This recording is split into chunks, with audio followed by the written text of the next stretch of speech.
नमस्कार। आज हम एक ऐसे महाद्वीप पर बात करने जा रहे हैं जो अम, अक्सर सुर्खियों में रहता है, कभी अपनी चुनौतियों के लिए तो कभी अपनी अपार संभावनाओं के लिए। अफ्रीका। इसे मानव सभ्यता की जन्मभूमि भी कहा जाता है। सही कहा। और ये सिर्फ नक्शे पर एक बड़ा सा भूभाग नहीं है। ये तो संस्कृतियों, भाषाओं, इतिहास और हाँ, भविष्य की उम्मीदों का एक, आप कह सकती हैं, जीवंत मिश्रण है। हमारे पास जो जानकारी है, जो विश्लेषण है, वो अफ्रीका के कई रंग दिखाते हैं। इसकी जबरदस्त भौगोलिक बनावट से लेकर आज के सामाजिक आर्थिक ताने बाने तक सब कुछ। हाँ, और आज हमारी कोशिश यही रहेगी कि इन जानकारियों के आधार पर अफ्रीका की कहानी के कुछ अहम पहलुओं को समझें। इसमें क्या खास है, क्या चुनौतियां हैं और दुनिया के लिए इसके क्या मायने हैं, है ना? बिल्कुल। तो चलिए इस विशाल और आकर्षक महाद्वीप को समझने की कोशिश करते हैं। शुरुआत शायद इसके आकार और भूगोल से करनी चाहिए। जानकारी बताती है कि यह दुनिया का दूसरा सबसे बड़ा महाद्वीप है। करीब 3 करोड़ वर्ग किलोमीटर में फैला हुआ है। ये तो बहुत बड़ा है। हाँ, बहुत विशाल। और यही विशालता इसे गजब की भौगोलिक विविधता देती है। ये अकेला महाद्वीप है जो भूमध्य रेखा के उत्तर और दक्षिण दोनों तरफ फैला है। तो नतीजा, यहाँ सहारा जैसा दुनिया का सबसे बड़ा गर्म रेगिस्तान भी है। हाँ, सहारा तो है ही। और दूसरी तरफ कॉन्गो बेसिन के घने वर्षावन भी और किलिमंजारो जैसे बर्फीले पहाड़ भी, सब कुछ एक ही जगह। और इसी भूगोल का, जैसा आप कह रही हैं, शायद यहाँ की जीवन और इतिहास पर भी गहरा असर पड़ा होगा। जैसे नील नदी, दुनिया की सबसे लंबी नदी। बिल्कुल। नील ने तो मिस्र जैसी महान सभ्यता को जन्म दिया। देखिए, नदियाँ, पहाड़, रेगिस्तान, ये सिर्फ नक्शे की लकीरें नहीं हैं। इन्होंने सभ्यताओं के विकास, व्यापार के रास्तों और संस्कृतियों के बनने बिगड़ने में अहम भूमिका निभाई है। एक और दिलचस्प भौगोलिक संरचना जिसका जिक्र मिलता है वो है ग्रेट रिफ्ट वैली। हाँ, ग्रेट रिफ्ट वैली। मैंने पढ़ा है इसे पृथ्वी की जीवित भूगर्भीय प्रयोगशाला भी कहा गया है। ऐसा क्यों? चूंकि ये हजारों किलोमीटर लंबी दरार है, एक तरह की फांक जमीन में, जहां पृथ्वी की टेक्टोनिक प्लेटें वो धीरे धीरे अलग हो रही हैं। ये भूविज्ञान को समझने के लिए बेहद महत्वपूर्ण है। और हाँ, इसी इलाके में मानव इतिहास के कुछ सबसे पुराने सबूत मिले हैं। अच्छा, तो यहीं से बात इतिहास की ओर मुड़ जाती है। अफ्रीका को मानव सभ्यता की जन्मभूमि कहना, ये एक बहुत बड़ी बात है। और इसके पीछे ठोस वैज्ञानिक आधार है ना? आज के मानव यानी होमोसेपियंस का उद्भव करीब 2 लाख साल पहले यहीं अफ्रीका में हुआ माना जाता है। इथियोपिया, केन्या जैसी जगहों पर जो लाखों साल पुराने मानव जीवाश्म मिले हैं, वो इसी कहानी को कहते हैं। यानी हम सब की जड़ें कहीं ना कहीं अफ्रीका से ही जुड़ी हैं। मिस्र की सभ्यता का जिक्र तो हमने किया, लेकिन क्या अफ्रीका का प्राचीन इतिहास सिर्फ मिस्र तक ही सीमित था या और भी कुछ था? नहीं नहीं, बिल्कुल नहीं। मिस्र बेशक सबसे प्रसिद्ध है, शायद स्कूली किताबों की वजह से भी, लेकिन उसके समकालीन और बाद में भी अफ्रीका के अलग अलग हिस्सों में कई उन्नत राज्य और साम्राज्य फले फूले, जैसे नूबिया, अक्सुम, फिर पश्चिम अफ्रीका में घाना, माली, सोंघाई, दक्षिण में जिम्बाब्वे। इन सब का अपना समृद्ध इतिहास रहा है, व्यापार नेटवर्क थे, सांस्कृतिक योगदान था। लेकिन फिर आधुनिक इतिहास का एक मुश्किल दौर आता है, उपनिवेशवाद का। जानकारी इशारा करती है कि 19वीं सदी तक लगभग पूरा महाद्वीप यूरोपीय शक्तियों के कब्जे में आ गया था। हाँ, और इसका असर बहुत गहरा और दूरगामी हुआ। ये समझना बहुत जरूरी है। यूरोपीय शक्तियों ने अपनी सुविधा के हिसाब से अफ्रीका का नक्शा ही बदल दिया। ऐसी सीमाएं बना दी जिनका स्थानीय संस्कृतियों या जातीय समूहों से कोई लेना देना नहीं था। मतलब बस लाइनें खींच दी नक्शे पर। बिल्कुल। और इसका नतीजा ये हुआ कि कई जगहों पर सामाजिक और राजनीतिक तनाव पैदा हुए, जो तनाव आज तक महसूस किए जाते हैं कई देशों में। और सिर्फ सीमाएं ही नहीं बदली होंगी, अर्थव्यवस्था और समाज पर भी तो असर पड़ा होगा। निश्चित रूप से। उपनिवेशवाद का मुख्य उद्देश्य तो संसाधनों का दोहन था, है ना? तो अफ्रीकी अर्थव्यवस्थाओं को यूरोपीय जरूरतों के हिसाब से ढाला गया। कच्चे माल निकालने पर जोर रहा, स्थानीय उद्योगों को पनपने ही नहीं दिया गया। और सामाजिक स्तर पर भी आप देखें तो यूरोपीय भाषाओं और संस्कृति को थोपा गया, जिससे पहचान का संकट भी पैदा हुआ। हाँ, 20वीं सदी में देश आजाद तो हो गए, लेकिन उपनिवेशवाद की छोड़ी हुई राजनीतिक, आर्थिक और सामाजिक चुनौतियां वो आज भी बरकरार हैं। ये इतिहास की जटिलता आज के अफ्रीका को समझने के लिए वाकई जरूरी है।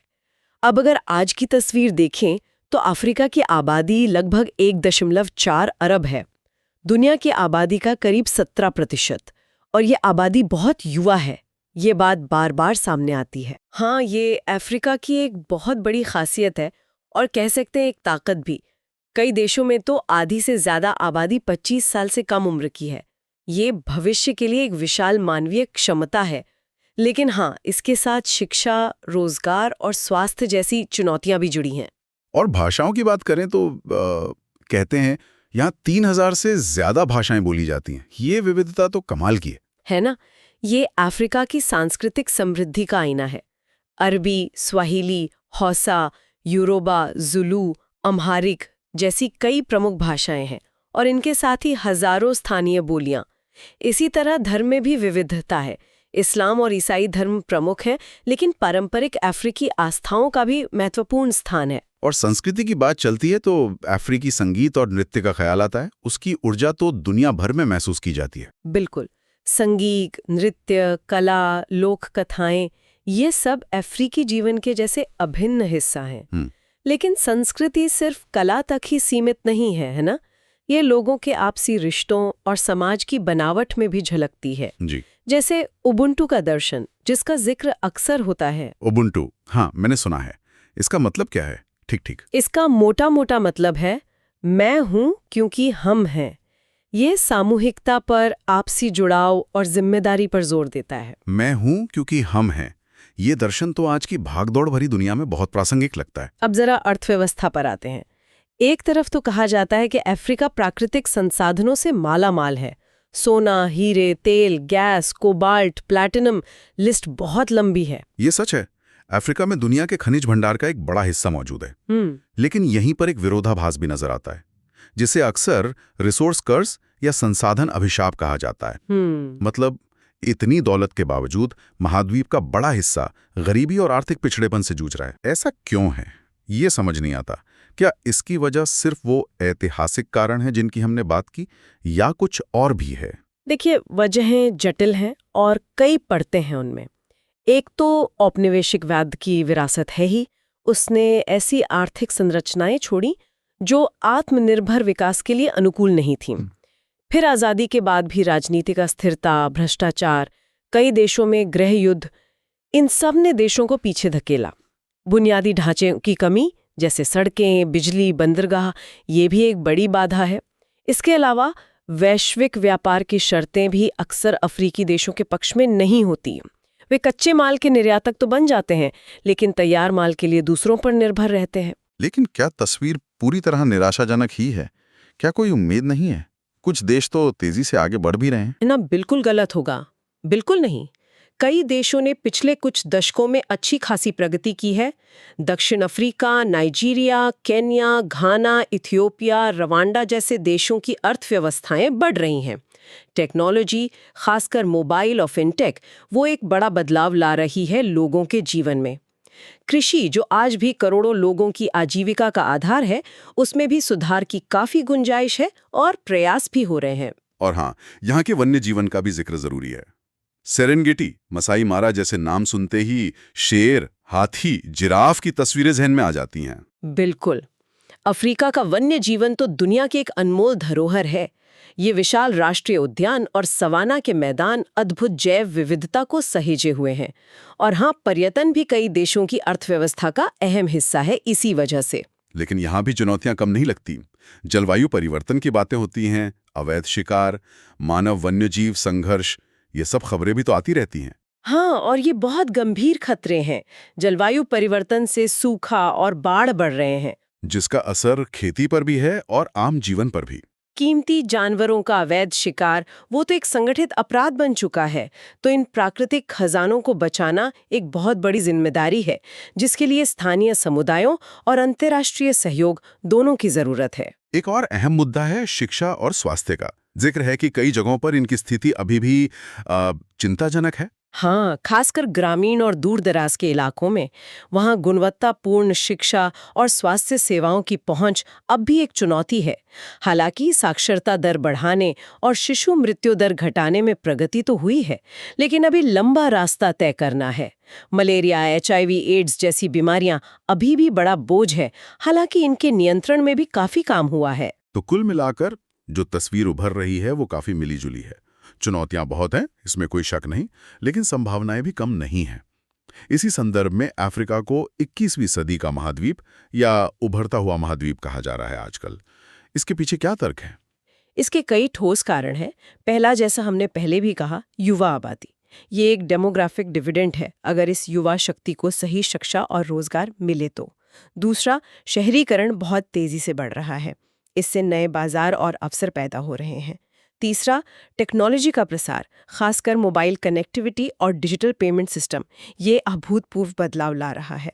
चौथा, अफ्रीकी देशों के बीच आर्थिक एकीकरण बढ़ रहा है, जैसे African continental free trade area AFCFTA का गठन हुआ है। और पांचवा, अंतर्राष्ट्रीय मंच पर अफ्रीका की आवाज अब पहले से ज्यादा सुनी जा रही है। यानी अफ्रीका आप सिर्फ कह सकते हैं मदद लेने वाला महाद्वीप नहीं रहा, बल्कि वैश्विक मामलों में एक सक्रिय भूमिका निभाने की ओर बढ़ रहा है। बिल्कुल। अफ्रीकी संघ जैसे मंचों के जरिए अफ्रीकी देश आपसी सहयोग बढ़ा रहे हैं और वैश्विक मुद्दों पर साझा रुख अपना रहे हैं।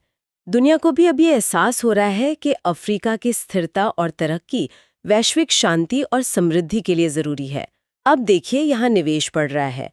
चीन, भारत, यूरोप, अमेरिका सभी अफ्रीका के साथ अपने रिश्ते मजबूत कर रहे हैं। तो आज की इस पूरी बातचीत से जो तस्वीर उभरती है वो अफ्रीका की एक बहुआयामी, मतलब मल्टी डायमेंशनल छवि है। यहाँ प्राचीन इतिहास है, उपनिवेशवाद की गहरी छाया है, संसाधनों का अपार भंडार है, तो गरीबी की चुनौती भी, सांस्कृतिक विविधता है, युवा जोश है और भविष्य की अपार संभावनाएं भी हैं। इन सब का मतलब क्या निकाला जाए? मतलब यह है कि अफ्रीका को किसी एक खांचे में फिट करना नामुमकिन है। ये विरोधाभासों से भरा है, लेकिन शायद यही इसकी खासियत भी है। यहाँ संघर्ष है तो उससे उभरने का जज्बा भी है। यहाँ पुरानी परंपराएं हैं तो नई टेक्नोलॉजी अपनाने की जबरदस्त ललक भी है। ये वो जगह है जहाँ मानव इतिहास शुरू हुआ और अब ये दुनिया के भविष्य को आकार देने में एक अहम किरदार निभाने को तैयार हो रहा है। यहाँ जो कुछ हो रहा है उसका असर सिर्फ अफ्रीका पर नहीं, पूरी दुनिया पर पड़ेगा, ये तय है। एक जगह बहुत खूबसूरती से लिखा था, अफ्रीका केवल एक महाद्वीप नहीं बल्कि मानवता की आत्मा है, जो हर युग में जीवन, संघर्ष और आशा की नई परिभाषा लिखती है। ये बात वाकई सोचने पर मजबूर करती है। बिल्कुल। और श्रोताओं के लिए एक सवाल छोड़ जाते हैं। अफ्रीका की बढ़ती युवा आबादी, तेज शहरीकरण और टेक्नोलॉजी में हो रहे निवेश को देखते हुए क्या हम कल्पना कर सकते हैं कि अगले कुछ दशकों में ये महाद्वीप वैश्विक अर्थव्यवस्था, राजनीति और नवाचार को किस तरह से बदलेगा? शायद उन तरीकों से भी जिनके बारे में हमने अभी सोचा भी नहीं है। वाकई सोचने के लिए बहुत कुछ है। इस गहरी और जानकारी भरी बातचीत के लिए धन्यवाद। उम्मीद है हमारे श्रोताओं को अफ्रीका के संक्षिप्त अवलोकन से कुछ नई बातें जानने को मिली होंगी।